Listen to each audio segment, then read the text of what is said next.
Call of Duty just released a major meta update that nerfed the Kar 98 and the Superi 46, which have been dominating the long and close range meta for quite a while. Now, fortunately, I think some of these meta changes are actually balanced, and it doesn't kill these guns, but it's definitely going to affect the way they feel. So we're not only going to cover what the numbers are, we're also going to cover some alternatives that you probably should consider based off of these meta changes. So here we are. We have the Kar 98, and as you can see here, they nerfed the lower torso, the arm, and the leg modifiers from 1.1 and 1.2 all down to 0.95. Now, what does that actually translate it to in game? You can see here, you can go into the actual gunsmith itself, and you can see over here, the upper torso damage still does 180, but now the lower torso only does 142, and the upper legs only does 142 as well. We know the arms will probably do 142 as well. Basically, beforehand, with the Kar 98, inside of its effective damage range of 75.6 meters, you could two-shot someone to the hand or two-shot someone to the leg. Combine that with its fast fire rate, fast bullet velocity, it was a little bit not too balanced for a sniper rifle. But now it is either still one-shot headshot within 75.6 meters or one-shot chest shot and then anywhere on the body, which is still extremely forgiving for a sniper rifle. Or if you're only hitting leg shots, you will have to hit 3 shots if they are full health and fully plated. For me, I still think that is extremely balanced, and this is going to be a very strong sniper still moving forward. We are going to talk about some alternatives to that if you don't like the way that the Kar 98 feels now, but we also need to talk about another nerf that happened, and it's the Superi 46.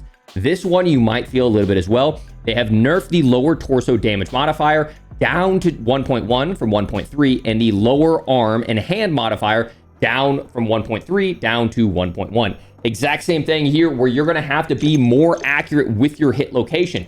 Is this going to change the way the Superi feels at all if you're hitting torso, chest, and head? No. Even upper arm? No. But if you're hitting hands and legs, yeah, it's not going to be as dominant as it felt. But in my opinion, for both of these are great meta-changing updates. This is the way the game should be played. You are rewarded for hitting higher up, more vitals, more accurate, and I really think this will hopefully make it less obnoxious to run around the map. And basically, if someone hits a shot with you on a Kar 98, it's a guaranteed plate crack. Now you're rewarded for precision, which I think in general in any game is a good thing. So let's go ahead and cover a few things. We're going to cover a lot of the close range meta here as well. I think the Kar is definitely still going to be meta. We brought up this build in my previous video on my long range meta. If you're into the long range meta, you can check that out at the end of today's video. This is what I suggest for my Kar 98. It is faster than some other bundles. It's faster than some like pay to win options. This is my favorite Kar 98 build. Make sure you take a screenshot here. Now, if you're not a fan of the fact that the Kar 98 no longer can two-shot anywhere on the body, we still have some options for you, okay? We were all rocking the Moors before the update, and it slapped, okay? The Moors does 168 to the legs as opposed to the 140. So if you're looking for something that can two-shot consistently all the way out to its effective damage range, consider the Moors now instead, as well as the fact that it can one-shot headshot at all ranges. Now, I do think there was a bug with the regular Moors where sometimes you'll get a headshot indicator, which is like the double X cross marker or hit marker. And so I'm not running this as much because sometimes it feels super snappy and amazing, but then other times I'm not getting my one-shot headshot when I know I hit a headshot. But this is my current Moors build that I would suggest rocking if you're eager for the regular type of Moors build. It's got the Heinrichter scope, which you guys know I love because it makes a faster ADS. And there is no charge. It's just the plain and simple, shoot your gun fast, really snappy Moors. Now, if you want a very forgiving weapon, it is this one right here. It is the Moors with the charge rifle. And as we've talked about in the past, it has a 1,500 meter per second bullet velocity, making the thing feel damn near hit scan. And on top of that, the upper torso does 257 damage. The upper legs does 198. If you just want to feel confidence that if you're hitting anywhere on the body, you're doing a lot of damage, this is the go-to. Okay, so we have the Photonic Charge Barrel, Anti-Material, the Choreo, Heinrichter, and the Super Light stock. Make sure if you haven't already, you take a screenshot. Before we get on to alternatives to the Superi, I do want to shout out, you guys know, I am part owner of Focus Fuel, and we just released some new flavors. We've got pineapple and strawberry lemonade on top of the already amazing flavors of watermelon, fruit punch, and blue raspberry lemonade. Now, you guys know this is the cleanest energy you can get, okay? The complex that we have in there is for hydration from electrolytes with things like sodium, potassium, magnesium. We have focus from things like watermelon juice power, alpha GPC, ashwagandha, and then, of course, we obviously need the energy to stay cracked. We have the vitamin B12, we have natural caffeine, but then L-theanine to keep it a smooth energy. Whether you're grinding COD, playing sports, trying to get through your day, it's just nice to have a simple package of delicious flavors all available, and it's really easy. One gummy is equal to 50 milligrams of caffeine. So get it how you want. It tastes delicious, especially with the new flavors. You can use code Isaac right now for a 20% limited time discount. That'll be linked down in the pinned comment and the description. A lot of members of the Academy have tried this. I am thrilled with how this product came out in terms of it's clean, all made in America quality. And on top of that, it just tastes dang good. So without further ado, let's get back into it. But if you haven't, try Focus Fuel. I love it. I'm proud of it. And gets me going, keeps me going. So we already know that the Superi 46 is still going to be pretty dominant. Just keep in mind that shot location matters. You have to be hitting upper chest and stomach and torso. Hitting some of those arm shots and leg shots might affect your TTK, but honestly, nothing comes close to the Superi's movement speed, especially with a build like this that is built around the rescue stock that allows you to sprint at ridiculous speeds. Tactical sprint speed of 8.2 is just so dang good. Even if the time to kill is a little bit less forgiving, it's worth running for that movement speed. You can track down enemies, you can run away from enemies. It still is my go-to SMG inside the game, and this would be my go-to build, but I have some alternatives that you're gonna wanna consider. Make sure you take a screenshot.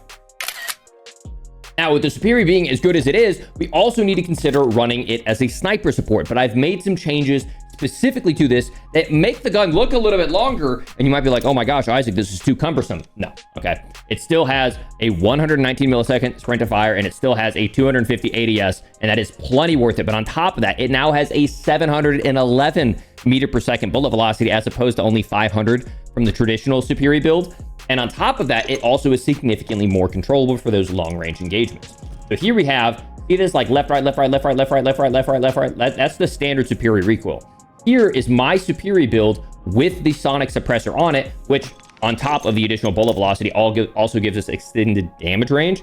And for me, this is what I've been running whenever I'm running around the map with a sniper rifle.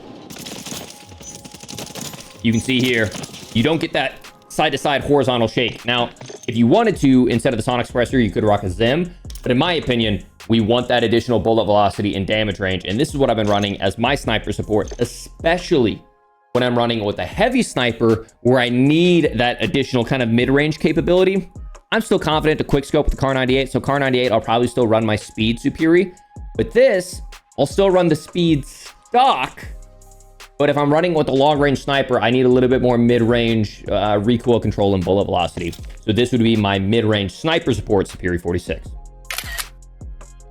Now, there are some alternatives you should consider because that nerf to the other damage profiles is going to be felt definitely when it comes to the Superi 46. When people are drop shotting, jumping around, you might not feel as consistent as you used to. So maybe consider something like the WSP9. It has more damage per mag. It has an extremely fast sprint to fire of 58 milliseconds with this build, and that is with the 50 round drum mag. Well, it's not a drum mag, but it puts out damage like a drum mag would because each individual bullet with the WSP9 does so much damage. It's still a plenty fast gun, but as you can see, you can get consistent knocks without having to reload because each bullet hits so dang hard. Now, we all know the WSP has this thing where it's open bolt delay, right? Wherever I press, there is like a 30 millisecond delay between when you press the trigger and when you shoot. Honestly, I don't think most people would notice that unless there were YouTubers out there telling them that. Technically, it could cost you, but if you're losing a gunfight because of 30 milliseconds, you were probably losing that gunfight anyway. Let's be honest. So this is a build that I'm rocking now. What I've done is I've gone ahead and thrown on the vertical grip. I used to suggest running the DR6 hand stop, and if you're a really talented player, by all means, run the DR6 hand stop. You're going to get even faster ADS speed and sprint to fire. But the reason I've started going for this is a lot of people have told me they struggle to control recoil on this build. And the nice thing about the vertical grip is it helps out with our recoil control as well. And so that's why I've opted for this as opposed to the DR6. It should help it to be a little bit more controllable for the average player. And then we have the Jack Glassless, the Zim compensator, the short barrel, and the 50 round mag. Make sure you take a screenshot. Moving on from there, let's talk some sniper support, some more mid-range support, okay? Really, up close, you're going to be rocking either Superi or the WSP9, in my opinion. You do have the option to look at something like the FJX Aurus, especially the standard FJX Aurus. But in my opinion, even though it is really dominant under 10 meters, after that 10-meter drop-off, it's so much of a shaker, it's not even worth using. Now, there is a fun build you can use here with the conversion kit, and it's fun, but it's also, like, extremely, extremely meta, okay? So, here's, you know, when we look at the Superi, let me show you some options real quick. So, we have the base Superi, right? Now, we have the FJX Aurus Standard, which is better under 10 meters, but it's so much of a shaker outside of those 10 meters, it's not worth using. I just can't recommend the standard FJX Aurus. You can throw on the conversion kit, actually, which pretty much makes it, I mean, a difference of 24 milliseconds, you're not going to feel that too much.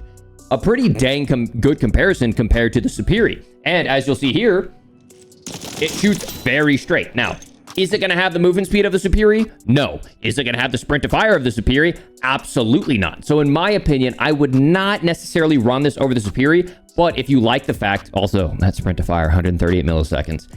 If you like the fact that it shoots so dang straight, it might be a decent weapon for someone, especially, you know, looking for that low recoil, maybe mouse and keyboard type of gun. I've tried to bring down the sprint to fire as much as I can without going no stock, because we all know going no stock basically throws that rear sight all over the place. But this is a decent option for you to consider if you were looking for something new. But if you're really looking for that mid-range dominance, okay, if you don't know by now, it's going to be that MCW, okay? The MCW is... It's incredible, especially now that the Superi got nerfed, and you're going to feel more of that inconsistency for those combination TTKs where you're hitting more of legs and chest and arms and head, just kind of all over the place. The MCW is now going to be a lot more viable than it was in previous weeks, okay? The MCW has been a staple for a while inside of the mid-range, especially sniper support community. The way that I build my, not MTZ, my MCW is I want to strike this balance between being able to handle mid-range, but also being viable inside of a building. A lot of times, and I've been guilty of it myself, when I've built sniper supports, amazing for doing those, you know, 50-meter shots, but then when you go inside of a building, you're getting slammed because it's so sluggish. Well, not with this build, okay? I found the balance by rocking things like the DR6, still having the barrel, but not going all the way. Like, there's something called the rapid strike grip, which is really good on this gun. It brings your sprint to fire down by like 26%, which is really good, but it doesn't shoot straight enough at mid-range for me to recommend it. So here's what I've built. If you want to build this gun out to be a really solid mid-range build, but still competent inside of buildings, this is what I would suggest. If you want something that's extremely aggressive and you're using it like an SMG, you're not even trying to use it as a sniper support, you just want a pure SMG, this one's going to be more difficult to control, but you can run that rapid strike grip, you can run the DR6 hand stop, and you can run high grain, which will give us the bullet velocity without affecting our sprint to fire, bringing our sprint to fire down to 127, but it's going to be more difficult to control. So if you want to run it like an SMG and actually go up against the Superis and actually potentially win in most fights against the Superi, especially since we have the faster sprint to fire, consider this build, and I think it'll catch a lot of your opponents off guard. Speaking of things that'll catch your opponent off guard, you need to try out the new shotgun. Now, for shotgun users, I always suggest you have to have that skill set to use it. You just can't run guns blazing into an enemy and just expect to, I mean, say a lot of times you can. The time to kill is good, okay? Let me be clear. The time to kill of the new shotgun is good. So as we know, based off of the, you know, time to kill comparison that we were looking at over on True Game Data, we can see that the Superi kills in about, we'll get rid of the FJX Aurus, kills in about 630 milliseconds. If we bring up the Reclaimer, it kills in 690 milliseconds. So it only kills 60 milliseconds slower, but if you're good at shotguns, you can throw a shoulder, and then guess what? While you're throwing that shoulder, you take 0 damage. You peek, you do a burst of 150 damage, and a burst of 150 damage, and you get the kill, right? So shotguns are only going to be good in the right user's hands, people who know how to take advantage of throwing shoulders, using cover. You know, maybe you're throwing like snakes behind a box or something, like you're snaking behind a box, boom, boom. Like I have robbed so many kills with the shotguns. But with the Reclaimer, 2 things about it. 1, do not rock it in the semi-auto mode. The semi-auto mode has some benefits to it, faster fire rate, tighter spread, but it does less damage and the damage profile changes. So it's less consistent to get those those quick kills. It takes like 3 or 4 shots when it's in semi-auto versus in pump, it consistently only takes 2 shots. From there, we're going to throw it into not ADS because that's ugly. We're going to throw it into tac stance. Tac stance tightens up the spread, and a tac stance build for me with this gun consistently gets 2 pump kills. Obviously, testing on bots inside the firing range, we know doesn't work consistently with shotguns, but try out this build in tac stance if you haven't before. I absolutely love using this gun, and it's a definite great changeup for a high skill player who knows how to throw some shoulders, and the time to kill backs it up. You can still straight 1v1 someone if your timing is right and your shots are on. Obviously, it's not going to be as forgiving as an SMG, but it will cause you to win some fights that you maybe couldn't have with an SMG because of that burst damage potential. Make sure you take a screenshot. Now, technically better than this, and we mentioned it up above, if you didn't notice, the Lockwood kills in 529 milliseconds. They nerfed the Lockwood Mark II shotgun conversion kit when it comes to its sprint to fire. Its sprint to fire now is slower at 96 milliseconds, but that's really not too bad if you consider the fact that, well, you sprint to fire into most of these fights anyways. You may notice if you rock automatic tactical sprint, you might just need to hold the trigger a little bit longer if there's a delay in that shot going off. But the exact same thing here. You fire both of these at the same time. It's got a tight spread. It does an unbelievable amount of damage. And in the right player's hands, just being able to throw those shoulders, or because it kills faster than the Superi, you can challenge a corner and just ego both shots. And if you're good enough, you can absolutely outplay a Superi with this build right here. And then moving on to the final build we've talked about in the past, probably one of my favorite builds in the game right now is the Superi. I still highly recommend this gun, especially in tac stance. You guys know the tac stance for me, especially if you're a mouse and key player, when I play mouse and key, this is by far my favorite SMG to run, okay? Because I don't like having to aim and deal with all that smoke, haze, and visual recoil and my gun going all over the place. Being able to throw it into tac stance and being able to track people who drop shot on me or jump shot on me or whatever it may be, it's just so easy to take shots in tac stance. As you can see, 100% accuracy, 85% accuracy, even just the ability to rip players, like 71% accuracy. Try doing that in iron sight with this gun. Like you can shoot it straight, but just the visibility that you get for shooting with this gun in tac stance is just completely underrated, in my opinion. So if you haven't seen it already, make sure you take a screenshot now of the Superi 46 and a tac stance build. But ladies and gentlemen, that about wraps it up. Let me know what you think about today's update. I personally like the fact that the car still has the rewarding one-shot headshot, plenty of damage to the upper chest, but a little bit less forgiving if someone isn't as precise hitting the arms and the legs. The Superi, I'm the exact same way. I don't want to feel zapped in every single gunfight if someone's shooting my legs and toe shot multiplier is 1.3. Like, you should be rewarded for precision in an FPS game. That's how every other FPS game is built. I think this is how the Kar 98 should have launched. Reduced aim assist, still one-shot headshots, doesn't do insane damage to the legs, but still does good burst damage to the chest. I think this is a good spot for the game to be in. I know some people are going to cry that a gun is getting nerfed just because their favorite gun is getting nerfed, but if you're hitting headshots, it doesn't matter. So, I don't know. Let me know. What do you think down in the comments below? I personally think this puts the meta in a better spot, makes the car a little bit less dominant, brings back in some heavy snipers if you are good at using heavy snipers, opens up the SMG meta a little bit. You still get rewarded for precision and speed with the Superi, but if you want something else, you can pull up something like an MCW or a shotgun. This opens up the meta, in my opinion, is a good thing for the game moving forward. Okay, hope you guys enjoyed this video. Hope you took all the screenshots. If you did, make sure you are subscribed, and make sure check out the pinned comment and the description for Focus Fuel. If you're looking for clean energy that doesn't give you a nasty crash, doesn't give you nasty jitters, really proud of Focus Fuel, especially the new flavors that we've got with pineapple, strawberry lemonade. Let me know what you think. Okay, hope you guys enjoyed this one. I'll see you guys live over on Twitch. Peace.